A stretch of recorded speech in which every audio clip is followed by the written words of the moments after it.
तो सबसे पहले जो प्रमुख खबर रहेगी वो है पार्लियामेंट से जुड़ी। जी हां, संसद में गतिरोध जो है वो अभी भी बरकरार है और विपक्ष लगातार चर्चा से कहीं ना कहीं ये कह सकते हैं कि वो बच रहा है या यूं कहें कि इनकार करता हुआ नजर आ रहा है, क्योंकि जब से मानसून सत्र शुरू हुआ है तब से लगातार हंगामादार सदन मिल रहा है। बताएंगे इस खबर के बारे में विस्तार से आपको। इसके साथ ही जो दूसरी प्रमुख खबर वो भी आपको बता दें, तमिलनाडु से, जहां पर त्रिशा पर कमेंट कहीं ना कहीं भारी पड़ता हुआ इस समय स्टालिन को नजर आया और उनकी गिरफ्तारी हो चुकी है। आखिर क्या कमेंट अभिनेत्री त्रिशा पर उन्होंने किया और क्यों गिरफ्तारी हुई, बताएंगे इस खबर के बारे में भी।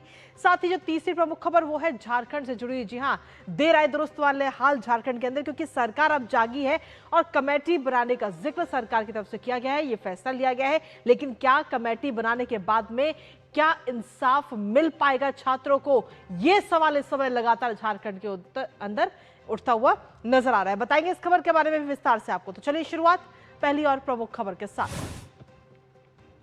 तो संसद का मॉनसून सत्र लगातार जारी है, लेकिन विपक्ष का हंगामा जो खत्म होने का नाम ही नहीं ले रहा। संसद के इस मॉनसून सत्र में कई सारे विधेयक पेश होने और कई पर चर्चा होनी है, लेकिन शायद विपक्ष ये नहीं चाहता, क्योंकि विपक्ष तो सिर्फ और सिर्फ हंगामा ही कर रहा है, कभी पेपर लीक पर तो कभी राम मंदिर दान चोरी पर। अब ऐसे में आखिर सत्र कैसे चलेगा, कैसे संसद का विधायी कामकाज होगा? आज 4 तारीख हो चुकी है और मॉनसून सत्र 13 अगस्त तक ही चलेगा, पर कैसे? आखिर क्यों विपक्ष सदन को चलने नहीं दे रहा, क्यों लगातार हंगामा कर रहा है? करेंगे चर्चा और जानेंगे लेटेस्ट अपडेट अपने सहयोगी से।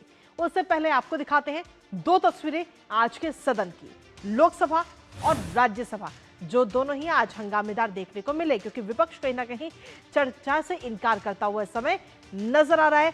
लोकसभा में नारेबाजी विपक्ष की तरफ से की गई, तो वहीं राज्यसभा में हंगामा विपक्ष की तरफ से किया गया, चर्चा की मांग। इससे पहले अगर हम देखें तो नीट पेपर लीक मामले को लेकर लगातार विपक्ष हंगामा कर रहा था, और अब जब उस मामले पर चर्चा हो गई तो एक बार फिर से विपक्ष अब किसी और दूसरे मुद्दे को लेकर चर्चा शुरू कर दी है और कहीं ना कहीं हंगामा लगातार देखने को मिल रहा है। अब इस पूरे मामले को लेकर लोकसभा अध्यक्ष ओम बिरला ने विपक्ष के रवैये पर नाराजगी जताई है। क्या कुछ कहा उन्होंने, वो आपको सुनाते हैं।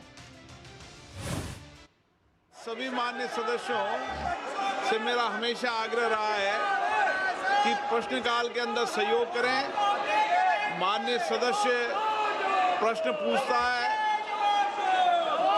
नीतियों पर, कार्यक्रमों पर, अपने क्षेत्र की आकांक्षाओं पर चर्चा करना चाहता है, सरकार से जवाबदेही मांगता है, और आप प्रश्नकाल में बाधित करते हैं, ये उचित नहीं है। लेकिन इसके साथ ही अगर हम देखें तो किरण रिजिजू ने भी विपक्ष पर तीखा हमला बोला है। क्या कुछ कहा है उन्होंने, वो भी एक बार आपको सुनाते हैं।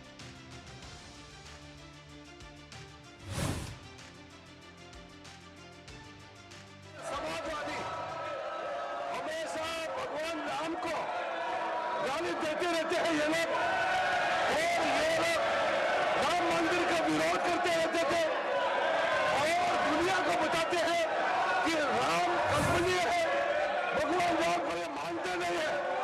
आज ये चंदा चोरी का नाटक करके गुमराह करने का कोशिश करता है।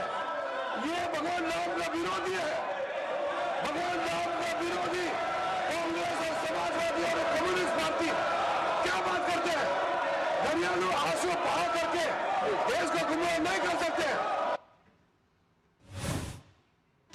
तो विपक्ष की तरफ से लगातार ये हंगामा देखने को मिला और इन सब को लेकर के किरण रिजिजू काफी नाराजगी भी व्यक्त की और इसके साथ ही विपक्ष पर हमलावर होते हुए भी नजर आए। हालांकि इससे पहले अगर हम देखें तो लोकसभा स्पीकर की तरफ से भी ये बात कही गई कि आप लोग आराम से बैठ के चर्चा में भाग लें, अपनी बात चर्चा के जरिए रखें, ना कि हंगामे के जरिए, क्योंकि जब से संसद का मॉनसून सत्र इस बार शुरू हुआ है तब से लगातार हंगामा ही देखने को मिल रहा है। अब आज हो चुकी है 4 तारीख और 13 तारीख तक ही मॉनसून सत्र चलेगा, लेकिन विपक्ष जो मानने को राजी ही नहीं है।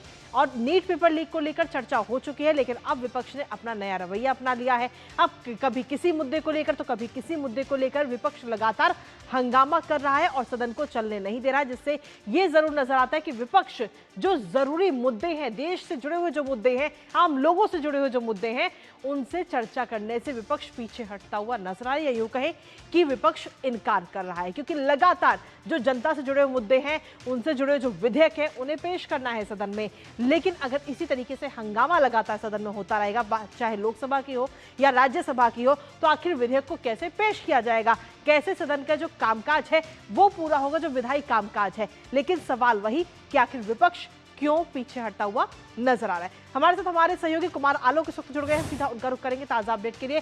कुमार आलोक, लगातार विपक्ष पहले भी हंगामा कर रहा था, पहले वजह थी पेपर नीट मामले को लेकर के, और अब कहीं ना कहीं और अलग अलग मुद्दों को लेकर विपक्ष लगातार हंगामा कर रहा है। आखिर क्या वजह है, क्यों सदन का जो कामकाज, जो विधायी कामकाज है, उसे सुचारू रूप से नहीं चलने दे रहा?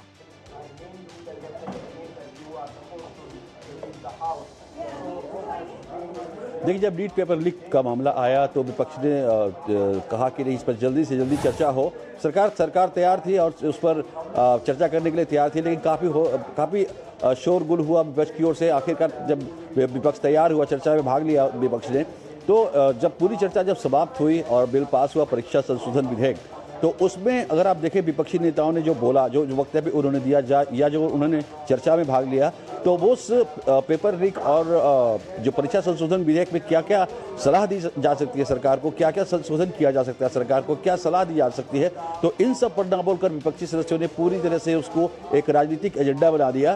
खैर, बिल जब पास हुआ उसके बाद फिर उन्होंने राम मंदिर वाला चढ़ावे का मुद्दा को लेकर के आए, और चढ़ावे के मुद्दे को लेकर के उन्होंने कहा कि नहीं, इस पर चर्चा हो, लेकिन इसमें प्रधानमंत्री का सीधा इंटरवेंशन हो। तो उसके बाद फिर लगातार इसी मांग को लेकर के वो शोरगुल कर रहे हैं। दूसरी चीज़ जो उनकी मांग है, विपक्ष की मांग है, जो कांग्रेस के एक नेता ने कहा, मुझे बताया कि जब बिजनेस एडवाइजरी कमेटी की जो मीटिंग हुई, जिसमें कि आगे कार्रवाई क्या हो, ये विपक्ष और सत्ता पक्ष दोनों मिलकर तय करता है। तो इन लोगों ने विपक्ष ने मांग की, जो दो मांग हमने आपको बताया कि प्रधानमंत्री इंटरवेन करे और राम मंदिर चढ़ावे वाले मुद्दे पर चर्चा हो। दूसरा कि जो लाठीचार्ज हुआ था पुलिस, जो विपक्ष के द्वारा कहा जा रहा है कि जंतर मंतर पर जो छात्रों पर लाठीचार्ज हुआ, उसके लिए अमित शाह जो गृह मंत्री है वो आकर सदन में स्टेटमेंट दे, वक्तव्य दे, तभी जाकर के हम आगे हमारी बात बनेगी। लेकिन विपक्ष का कहना है कि सरकार ने इस पर कोई अपनी आम सहमति या कोई आश्वासन नहीं दिया। अगर आश्वासन देते हैं, हमारी दोनों मांगों को अगर मानते हैं, तो हम संसद को सुचारू रूप से चलाएंगे और सरकार के साथ मिलकर काम करेंगे। लेकिन जो रवैया आप अगर देखें, इसका कोई पॉलिटिकल अगर मोटिव आप निकालें, तो नीट को लेकर के राहुल गांधी उनका जो परीक्षा की गूंज कार्यक्रम है, पहले कोटा में उन्होंने किया था, उसके बाद देहरादून में किया और अब फिर प्रयागराज में कर जा रहे हैं, तो उस पर एक अपना लीड लेना चाहते हैं, पॉलिटिकल, पूरी तरीके से पॉलिटिकल। और ये जो मंदिर का जो मुद्दा है, उसमें अखिलेश यादव को लीड दे रहे हैं, क्योंकि यूपी में चुनाव है और इस चुनाव में इस मुद्दे को गरबाना चाहते हैं या इस मुद्दे पर अपनी राजनीति करना चाहते हैं। तीसरी जो चीज हुई वो पप्पू यादव ने जिस तरीके से साधु के वेश में आकर के जिस तरीके से नाटक किया यहाँ पर संसद परिसर में, उसको लेकर के साधु समाज, जो पूरा कहे कि हिंदुस्तान का पूरा साधु समाज खड़ा हो गया है और ये साधुओं का, संतों का अपमान बताया जा रहा है। अब इसमें एक इंटरेस्टिंग फैक्ट और देखिए कि इस पप्पू यादव के इस आंदोलन से या पप्पू यादव की इस जो उन्हें किया, जो नाटक किया जो यहाँ पर संसद परिसर में, तो उसको लेकर रामगोपाल यादव, जो समाजवादी पार्टी है, उसने कन्नी काट लिया है। और रामगोपाल यादव का कहना था या समाजवादी पार्टी का कहना था कि यह गलत है, ऐसा नहीं होना चाहिए, संतों का अपमान नहीं होना चाहिए। तो आप देखें कि विपक्ष में ही इस मुद्दे को लेकर के फूट है। अब अगर आज देखें, हम राज्यसभा में बहुत ही इंपॉर्टेंट बिल, और ऐसा लग रहा है कि ये बिल पे चर्चा होनी शुरू हो गई है, the registration of birth and death amendment bill 2026। ये बहुत ही इंपॉर्टेंट बिल है और इसमें राज्यसभा में इस पर चर्चा शायद शुरू हो गई है हंगामे के बीच। जी चलिए, बहुत बहुत शुक्रिया कुमार आलोक, तमाम जानकारी और अपडेट्स हमारे साथ साझा करने के लिए, इस महत्वपूर्ण खबर से जुड़े हुए।